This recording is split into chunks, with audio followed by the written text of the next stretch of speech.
안락사 영화 하면 빼놓을 수 없는 게 있죠. 제가 가장 그래도 재밌게 봤던 영화는, 그리고 재밌고 좋은 영화, 강력 추천하는 영화는 밀리언 달러 베이비이지만, 그 다음은 또 이 시인사이드 정도가 될 것 같습니다. 다만 뭐 미 비포 유 이런 영화도 있는데, 이런 거는 뭐 약간 뭐 달큰한, 조금 그래서 손이 좀 가지는 않을 것 같습니다. 이 영화는 이 영화 스토리만 쭉 따라가도 인권적인 부분에서 안락사를 볼 수 있는 그런 영화입니다. 스토리는 뭐 간단합니다. 젊을 때 다이빙 하다가 전신마비에 준하는, 손 하나한가 뭐 입 정도만 쓰고 거의 전신마비에 준하는 질병을 맞이합니다. 이 영화를 보면서 그래도 몇 가지 놀랬던 게, 캐보키언, 지난번에 보셨죠? 유돈노우 잭. 유돈노우 잭도 뺄 뻔했네. 유돈노우 잭 캐보키언의 누이처럼 여기에 등장하는 주인공 라몬, 그리고 이제 주위의 가족들의 그 끈끈함에 좀 저는 놀랐습니다. 저는 한국인 특유의 그런 끈끈함이 있을 줄 알았는데, 서양식 가족의 그 끈끈함, 이런 게 오히려 더 와닿더라고요. 약간 심파성일 수도 있는데, 한국은 좀 간섭적인 끈끈함인데, 서양은 조금 다르더라고요. 그죠? 아버지 장면.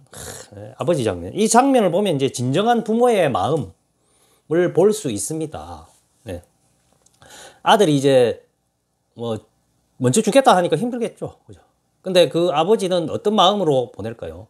슬프지만 보내줍니다. 전에 제가 밀리언 달러 베이비에서도 얘기했습니다. 보내는 사람이 더 가슴 아픈 겁니다. 죽는 사람은 크게, 문제가 없는 거예요. 자기는 죽고 나면 끝나는 거니까, 사후세계는 우리 모르니까 일단 뒤로 미루고요. 그죠?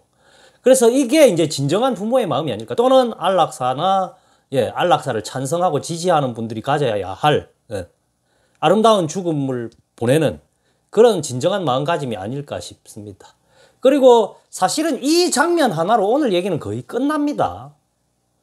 모든 말로 모든 것이 설명될 수 있는 부분입니다. 자, 삶이 의무였기에 의무가 되면, 삶이 의무였기에, 뭐 이런 말 하죠. 그죠? 삶이 권리가 아니고 의무였대요. 그러니까 의무가 되면 여러분 어떻게 됩니까? 많은 부분 행복감은 줄어듭니다. 국방의 의무, 행복합니까? 까놓고. 납세의 의무, 행복합니까? 015B 옛날 노래, 아재니까. 습관적으로 전화를 하고, 그죠? 의무감으로 약속을, 뭐 그런 거 있죠? 행복합니까? 그러니까 의무감으로 사는 거는 사람의 행복권을 굉장히 떨어뜨립니다. 행복 추구권이 있다며. 일반적인 삶에서도 의무는 지긋지긋한데, 지긋지긋하죠, 사실은. 다 납세 저는 당당하게 합니다. 저도 국방의 의무 다 했습니다. 다 했지만 이왕 안 하면 좋잖아. 그러니까 절세한다 하고 병역 어째 좀 빠져나가 보려고 옛날에는, 요즘 잘 안 하지만 손가락도 자르고 했잖아요. 아무튼 그렇고, 그래서 일반적인 삶에서도 의무는 지긋지긋한데, 이런 모습으로의 삶을 의무로 산다, 이런 모습.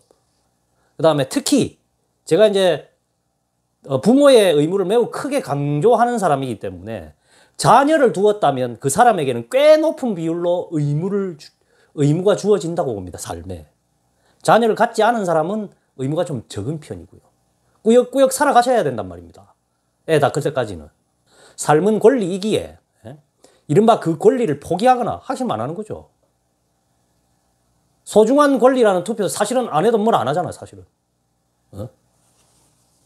막말로 그 권리를 행사하지 않거나, 그래도 큰 상관은 없습니다. 욕은 먹겠죠. 그런데 삶은 권리이기 때문에 그런 걸 해도 되는 겁니다. 다만, 그렇기 때문에 이렇게 보면 그냥 이렇게 보면 안락사를 막을 하등의 권리가 없습니다.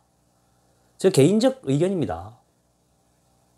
이 안락사, 존엄사 협회의 홈페이지에 올라와 있는 이미지를 캡처한 건데요. 사진 한번 보시고, 광의적 안락사는 여기 보시면 학술적 이런 거에서는 포함되지 않는다고 하죠. 그래도 저는 어쨌든 광의적 안락사를 지지하는 사람으로서 까놓고 자살도 막을 권리는 없다고 봅니다. 철학적 주장이니까 오해하지 마십시오. 등 떠밀고 죽어라 등 떠밀고 하는 게 아닙니다. 그러니까 자살도 막을 권리는 없다고 봅니다. 철학적으로 봅시다. 인정하지 않고 싫어하실 수도 있겠지만, 안락사도 넓게 보면 자살입니다. 넓게 보면 동의된 자살입니다. 그죠? 넓게 보라 했습니다. 조력 자살이라는 말도 있었잖아요. 그죠? 어감이 안 좋으니까 제가 약간 걱정은 되는데, 넓게 보면 자살입니다. 그래서 예전에도 말씀드렸듯이 우리는 이 권리, 삶을 내 스스로 정리할 그 권리를 뺏기는 상태입니다. 삶이 권리인데 그 권리를 뺏기는 상태입니다. 뺏긴 상태. 이해되세요? 그래서 제가 아까 그 장면 하나로 다 오늘 할 얘기는 퉁친다는 얘기입니다. 축구로 치면 반대 측에게 한 골 먹은 상태입니다. 지금의 권리를 뺏긴 상태죠. 한 골 먹은 상태잖아. 반대 측은 뭐죠? 이 상태 유지하면 자기들은 이기는 겁니다. 우리가 뭐 여기 발의한 조력 존엄사법, 저는 이제 뭐 그것까지 다 뒤져볼 수는 없습니다. 어떤 식으로 진행될 것까지는 정확히는 모르겠고 또 전문가분들한테 맡기면 되니까. 이 조력 존엄사법이 통과되면 우리가 이기는 게 아니라 이제 비기는 겁니다. 이기려면 광의적 안락사가 통과돼야 된다고 보는 입장, 제 개인 입장입니다. 어떻게 됩니까? 이 상황만 유지해도 되는 겁니다. 침대 축구하고 있는 겁니다. 침대 축구, 반대 측에서는.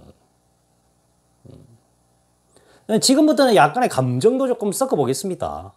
지금 저는 지금의 이 법의 통과로 길이 열리는 분들이 아마 환우분들이 되겠죠. 그죠? 아마 자기 당사자분들이 가장 좋을 겁니다. 저는 이 환우분들을 위해서 빨리 전적으로 지지하고 또 많은 부분 동의합니다. 빨리 좀 해결돼서 존엄만 죽음. 그 다음에 그 고통의 끝. 끝을 우리 좀 보고 싶다는 겁니다. 그런데, 그리고 그 자연스러운 그 권리 행사하는 시기가 오기를 바랍니다. 다만, 예전에도 제가 말씀드렸다시피 경계선에 있는 분들, 전에 영상에 한번 말씀드렸습니다. 이 법의 통과로 그 권리의 문조차 닫혀버리는 안타까움도 보입니다. 광의적 안락사의 허용 여부, 이런 거 실무적 어쩌고는 여기서 생략합니다. 힘든 거 다 합니다. 실무적으로 굉장히 어렵고 현실적으로 굉장히 어렵습니다. 그러나 철학이나 뭐 이런 회의 또는 이런 영상에서는 그런 부분을 얘기할 수 있잖아요. 그죠? 힘든 거 다 합니다. 발상의 전환을 좀 해보라는 겁니다. 가사노동이 노동이 아니었던 시절이 있었는데 우리는 가사노동을 노동으로 인정합니다.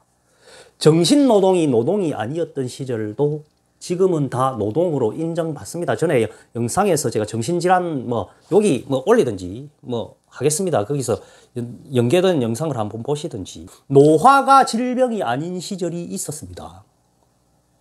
그런데 WHO인가 그렇죠. 노화가 질병으로 받아들여지니까 패러다임이 바뀌는 게 뭡니까? 그렇죠. 질병이니까 극복해보자 그럽니다. 노화가 질병이 아닐 때는 자연스러우니까 놔둔 겁니다. 그런데 노화가 각종 질병의 원인이죠. 그 질병의 원인으로 작용하는 질병이라고 생각하니까 노화를 이제 극복해보자고 떠드는 겁니다. 그죠? 마찬가지입니다.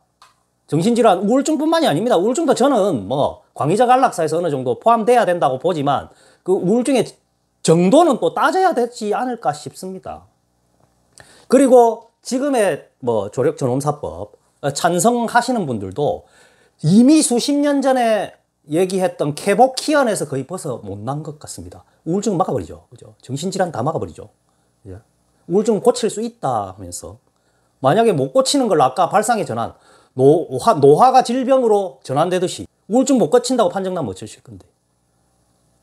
그러니까 콜럼부스가 계란을 깨듯이, 계란을 세우는 방법에서 계란을 깨듯이, 그래 해도 하듯이 우울증도 만약에, 우울증도 불치병으로 생각의 전환을 해버리면 어쩌실 겁니까?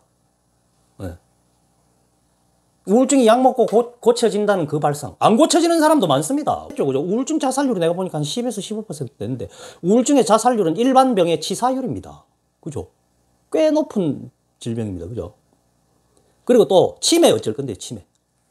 저는 치매도 다르게 봅니다. 치매 대비해서 치매 확정 판정 받은 분들은 미리 사전 연명 의료처럼 원하는 사람은 정신 멀쩡할 때 사인해놓고 증상 왔을 때 가족이든 병원 의사든 간호사든 요즘 핸드폰 많죠.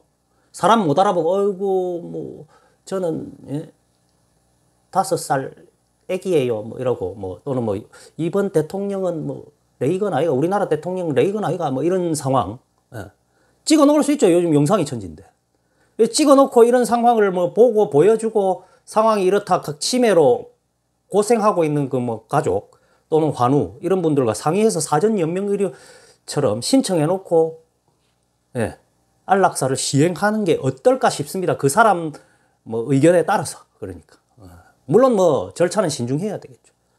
무슨 말인지 이해되실 겁니다. 치매 환자 다 몰아넣자 얘기 아닙니다. 실무적으로 어렵다는 거 다 압니다.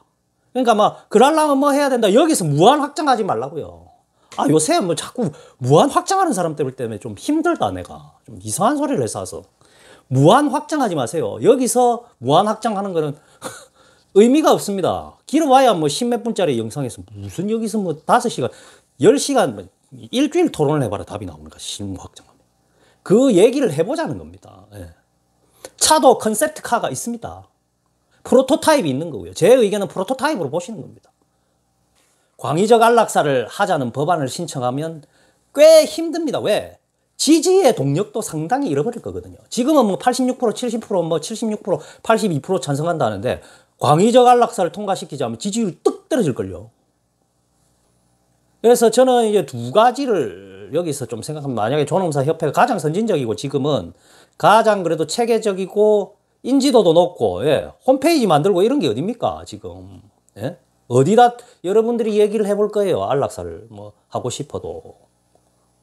그래서 이 협회 이제 제가 마지막으로 드리고 싶은 것은, 존엄사 협회 여기서도 그 문은 열어두고 진행하시는 게 어떨까 싶습니다. 존엄사 협회에 대해서 나는 뭐 못 참겠다 하는 분들도 지금은 화력 집중의 모양으로 한번, 예, 찬성을 하고 좀 활동을 해 주셨으면 좋겠고요.